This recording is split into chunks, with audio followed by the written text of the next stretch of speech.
ನಮಸ್ಕಾರ. ರಿಪಬ್ಲಿಕ್ ಕನ್ನಡದ ವಿಶೇಷ ಸಂದರ್ಶನಕ್ಕೆ ಸ್ವಾಗತ. ನಾನು ಸ್ಮಿತಾ ರಂಗನಾಥ್. ವೀಕ್ಷಕರೇ, ರಿಪಬ್ಲಿಕ್ ಕನ್ನಡ ಹೊಸತನದೊಂದಿಗೆ ಮತ್ತೆ ನಿಮ್ಮ ಮುಂದೆ ಬರ್ತಾ ಇದೆ.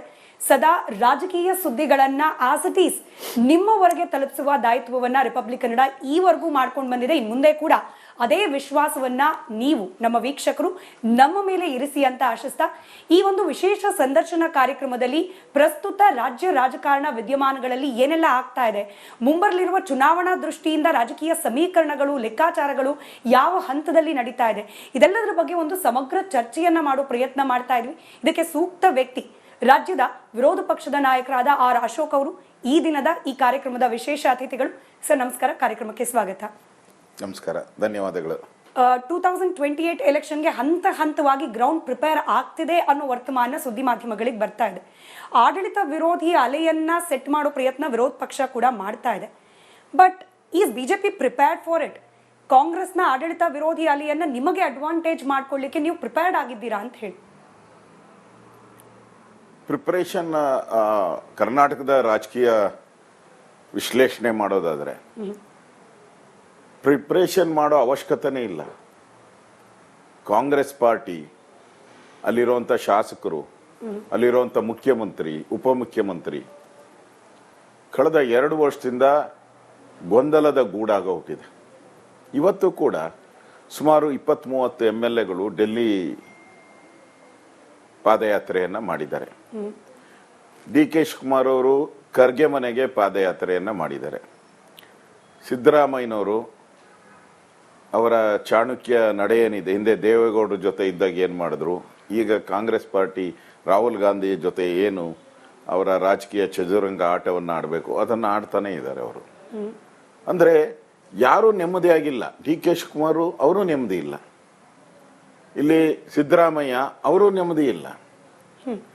ಇಡೀ ಬಡ್ಜೆಟ್ ಭಾಷಣ ನೋಡಿದಾಗ ನಮಗೆ ಅವರು ಏನು ಪ್ರಿಪೇರ್ ಆಗಿ ಬಂದಿಲ್ಲ. ಬಡ್ಜೆಟ್ ಭಾಷಣದಲ್ಲಿ ಏನು ಮಾತಾಡಬೇಕು ಅಂತ ಅವ್ರಿಗೆ ಗೊತ್ತಿಲ್ಲ. ಅವರ ದೂರದೃಷ್ಟಿ, ನಮ್ಮ ರಾಜ್ಯದ ಆರ್ಥಿಕ ಸ್ಥಿತಿ ವಿಶ್ಲೇಷಣೆ ಮಾಡಬೇಕಾಯ್ತು. ವಿರೋಧ ಪಕ್ಷ ಏನೇನು ಕೇಳಿತ್ತು ಅದಕ್ಕೆ ಉತ್ತರನೇ ಕೊಡಲಿಲ್ಲ, ಕೊನೆಯವರೆಗೂ ಉತ್ತರ ಕೊಡಲಿಲ್ಲ. ನಾವೆಲ್ಲ ಕಾದ್ರಿ.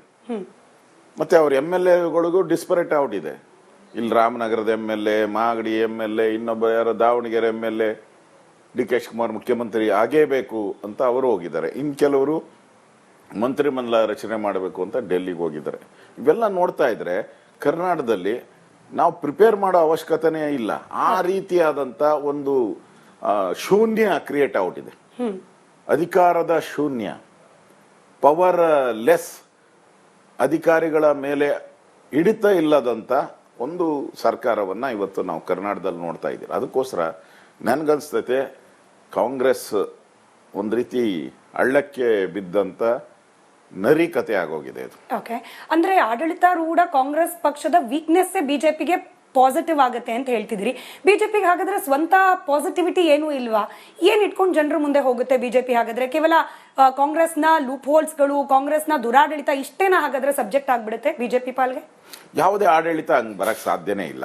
ಯಾವುದೇ ಸರ್ಕಾರ ಯಾರೋ ಒಬ್ಬರ ಫೇಲ್ಯೂರ್ ಮೇಲೆ ಬರಕ್ ಸಾಧ್ಯನೇ ಇಲ್ಲ. Failure is the one point. Alternative ಆಗೇ ಬೇಕಲ್ಲ ನಮ್ಗೆ. ಆಲ್ಟರ್ನೇಟಿವ್ ನಮ್ದು ಬಿಜೆಪಿ. ಇವತ್ತು ಕರ್ನಾಟಕದಲ್ಲಿ ಆಲ್ಟರ್ನೇಟಿವ್ ಅಂದ್ರೆ ಬಿಜೆಪಿ. ನಾವು 66 MLAಗಳನ್ನ ವಿರೋಧ ಪಕ್ಷವಾಗಿ ನಾವು ಇದ್ದೀರಿ. ನಾವು ಇವತ್ತು ಆಲ್ಟರ್ನೇಟಿವ್ ಆಗಿ ಇವತ್ತು ಎಲ್ಲ ಕಾಂಗ್ರೆಸ್ಸಿನ ಏನ್ ದುರಾಡಳಿತ ಇತ್ತು, ವಾಲ್ಮೀಕಿ ಹಗರಣದಲ್ಲಿ ಒಬ್ಬ ಮಂತ್ರಿ ರಾಜೀನಾಮೆ ಕೊಡಿಸ್ತೀರಿ, ಮೂಡ ಹಗರಣದಲ್ಲಿ 14 ಸೈಟ್ ಲೂಟಿ ಮಾಡಿದಂಥ ಮುಖ್ಯಮಂತ್ರಿ 14 ಸೈಟ್ ವಾಪಸ್ ಕೊಡುವಂತ ಕೆಲಸವನ್ನ ನಾವು ಮಾಡಿದ್ರಿ. RCBಯಲ್ಲಿ 11 ಜನ ಮಕ್ಕಳ ಒಂದು ಮರಣ ಹೋಮ ಆಗೋಯ್ತು. ಅದರ ಹೋರಾಟವನ್ನ ಮಾಡಿ ಪೊಲೀಸ್ ಕಮಿಷನರ್ ರಾಜೀನಾಮೆಯನ್ನೇ ಮಾಡಿಸಿದ್ದೀರಿ ನಾವು. ಅವರ ಸ್ಥಾನದ ಪದಚ್ಯುತಿ ಆಗಿದೆ.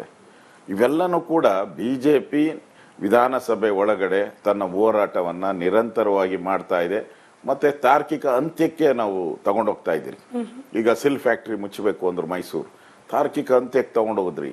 ಮುಚ್ಚಬಾರ್ದು ಅಂತ ವಿಧಾನಸಭೆಯಲ್ಲಿ ಸರ್ಕಾರದಿಂದ ಮಾತನ್ನ ತಗೊಂಡಿದ್ದೀರಿ ನಾವು. ಎಲ್ಲವನ್ನ ತಾರ್ಕಿಕ ಅಂತ್ಯಕ್ಕೆ ತೆಗೆದುಕೊಂಡು ಹೋಗಿ ಕಾಂಗ್ರೆಸ್ಗೆ ಆಲ್ಟರ್ನೇಟಿವ್ ಆಗಿ ಬಿಜೆಪಿ ಹೊರಹೊಮ್ತಾ ಇದೆ, ಸಮರ್ಥವಾಗಿ ಹೊರಹೊಮ್ತಾ ಇದೆ. ಆ ರೀತಿಯ ವಾತಾವರಣವನ್ನು ನಾವು ನೋಡ್ತಾ ಇದ್ದೀವಿ. You wisely chose the word sir, BJP ಅಂತ ಹೇಳ್ತಿದ್ದೀರಿ, ಬಟ್ ಇದು NDA ಆಗ್ಬೇಕಾಗಿತ್ತಲ್ವಾ? ಬಿಕಾಸ್ ನೀವು ಈಗಲೂ ಕೂಡ JDS ಜೊತೆಯಲ್ಲಿ ಮೈತ್ರಿಯಲ್ಲಿ ಇದ್ದೀರಿ. ಹಿಂದೆ ಎಲ್ಲ ನಮ್ಮ ಹೋರಾಟ ಬಿಜೆಪಿ ಅಲೋನಾಗಿ ನಾವು ಮಾಡಿದಿರಿ. ಈಗ ಮೊನ್ನೆ MP ಎಲೆಕ್ಷನ್ ನಿಂದ ಮೊನ್ನೆ ನಡೆದಂತ MP ಎಲೆಕ್ಷನ್ ನಿಂದ ನಾವು JDS ಜೊತೆ ಅಲಯನ್ಸ್ ಆಗಿದೆ ನಮ್ದು, ಪಾರ್ಲಿಮೆಂಟ್ಗೆ ಅಲಯನ್ಸ್ ಆಗಿದೆ ನಮ್ದು, MLAಗೂ ಅಲಯನ್ಸ್ ಆಗುತ್ತೆ ಅನ್ನೋ ವಿಶ್ವಾಸ ನಮಗೂ ಇದೆ. ಈಗಾಗಲೇ ವಿಶ್ವಾಸದ ಬಗ್ಗೆ ದೇವೇಗೌಡರು ಮಾತಾಡಿದ್ದಾರೆ, ನಾವು ಒಟ್ಟಿಗೆ ಹೋಗ್ತೀರಿ ಅಂತ. ನಮ್ಮದು ಅದಕ್ಕೇನು ತಕರಾರಿಲ್ಲ, ನಾವು ಒಟ್ಟಿಗೆ ಹೋಗೋಕ್ಕೆ ನಾವು ತಯಾರಿದ್ದೀರಿ. ನಮ್ಮ ರಾಷ್ಟ್ರೀಯ ನಾಯಕರು ನಮ್ಗೆ ಹೇಳಿದ್ದಾರೆ ಒಟ್ಟಿಗೆ ಚುನಾವಣೆ ಹೋಗೋಕ್ಕೆ, NDA ಅಂತಾನೆ ಹೋಗ್ತೀರಿ. ಇಲ್ಲಿ 28ಕ್ಕೆ ನಾವು ನಮ್ಮ ಅಜೆಂಡಾ ಇರ್ತಕ್ಕಂಥದ್ದು ಕರ್ನಾಟಕದಲ್ಲಿ ಈ ಭ್ರಷ್ಟ ಕಾಂಗ್ರೆಸ್ ಸರ್ಕಾರ, ಕರಪ್ಟ್ ಕಾಂಗ್ರೆಸ್ ಸರ್ಕಾರ, ತೆರಿಗೆಗಳ ಹೊರೆಯನ್ನ ಏರದಂತಹ ಕಾಂಗ್ರೆಸ್ ಸರ್ಕಾರ ತೊಲಗಬೇಕು. ಬಿಜೆಪಿ ನೇತೃತ್ವದ NDA ಸರ್ಕಾರ ಕರ್ನಾಟಕದಲ್ಲಿ ಬರಬೇಕು. ಈ ಅಜೆಂಡಾದೊಂದಿಗೆ ನಾವು ಹೋಗ್ತಾ ಇದ್ದೀರಿ. ಜನ ನಮಗೆ ಬೆಂಬಲವನ್ನ ಕೊಡ್ತಾರೆ ಅನ್ನೋ ವಿಶ್ವಾಸ. ನಿಮ್ಮ ಅಜೆಂಡಾ ಕರೆಕ್ಟ್ ಇದೆ ಸರ್, ಬಟ್ ನನ್ನ ಪ್ರಶ್ನೆ ಇರೋದು ಕೇಂದ್ರದ ಮಟ್ಟದಲ್ಲಿ, ರಾಷ್ಟ್ರೀಯ ಮಟ್ಟದಲ್ಲಿ ಹೌದು ಒಂದು ಮೈತ್ರಿಯ ನೆಸೆಸಿಟಿ ಇರುತ್ತೆ, ಬಿಜೆಪಿಗೆ ಬೇರೆ ಬೇರೆ ಪಕ್ಷಗಳ ಸ್ಟ್ಯಾಂಡು ಸಪೋರ್ಟು ಎಲ್ಲ ಬೇಕಿರುತ್ತೆ, ಸರಿಯೇ. ಕರ್ನಾಟಕದಲ್ಲಿ ಬಿಜೆಪಿಗೆ ಡಿಪೆಂಡೆನ್ಸಿ ಅವಶ್ಯಕತೆ ಇದೆಯಾ, ಅನಿವಾರ್ಯನಾ? JDSನ ಬೆಂಬಲ ಅಥವಾ ಬಲ ರಾಜ್ಯ ಬಿಜೆಪಿ ಘಟಕಕ್ಕೆ ಯಾಕೆ ಬೇಕು ಅಂತ ಹೇಳಿ? ಇಲ್ಲ, ಕರ್ನಾಟಕದ ಇತಿಹಾಸದಲ್ಲಿ ಯಾವತ್ತೂ ಆ ಥರದ JDS ಜೊತೆ ನಮ್ದೇನು ಚುನಾವಣೆಗೆ ಹೋದಾಗ ಒಂದ್ ಬಾರಿ ಅವ್ರ ಜೊತೆ ಅಲಯನ್ಸ್ ಆಗಿದೆ. 2020 ಓನ್ಲಿ 20 ಮಾತ್ರ ನಾವು ಮಾಡಿದ್ರಿ, ಇನ್ನೊಂದು 20 ನಮ್ಗೆ ಸಿಗ್ಲೇ ಇಲ್ಲ. ಬಟ್ ನಾವು ಯಾವುದೇ ಚುನಾವಣೆಯನ್ನ ಅಲೋನಾಗೆ ಹೋಗಿದ್ದೀರಿ. ಅಲೋನಾಗೆ ನಾವು 104 ಸ್ಥಾನ 110 ಸ್ಥಾನ ಗೆದ್ದು ಸರ್ಕಾರನೂ ಕೂಡ ನಾವು ಮಾಡಿದಿರಿ.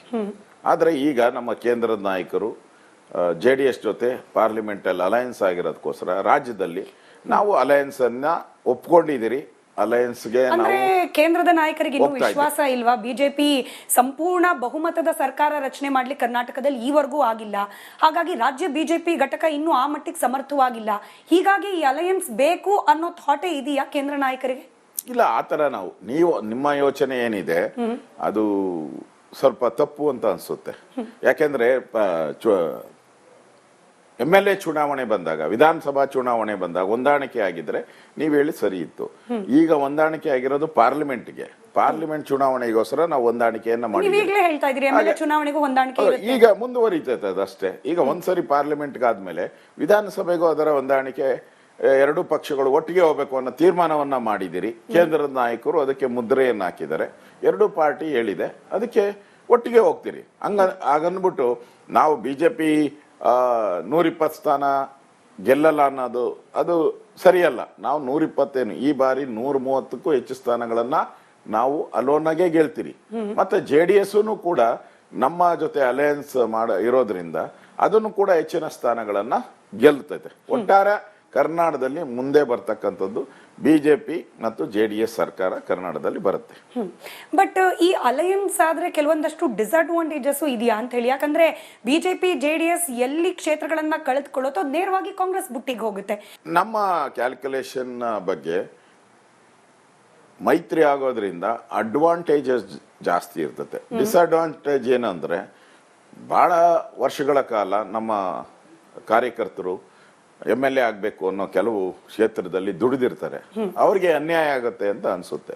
ಆದ್ರೆ ಟೋಟಲ್ ರಾಜ್ಯದ ಒಂದು ಸ್ಥಿತಿಯನ್ನ ನೋಡಿದಾಗ, ರಾಜ್ಯದ ವಿಚಾರಗಳನ್ನ ಚರ್ಚೆ ಮಾಡಿದಾಗ ಅಲಯನ್ಸ್ ಆಗುವಂಥದ್ದು ನಮಗೂ ಒಳ್ಳೇದು, ಅವ್ರಿಗೂ JDSಗೂ ಒಳ್ಳೇದು. ಆ ದೃಷ್ಟಿಯಿಂದ ಇದು ಪ್ಲಸ್ ಜಾಸ್ತಿ ಇದೆ, ಮೈನಸ್ ಕಡಿಮೆ ಇದೆ.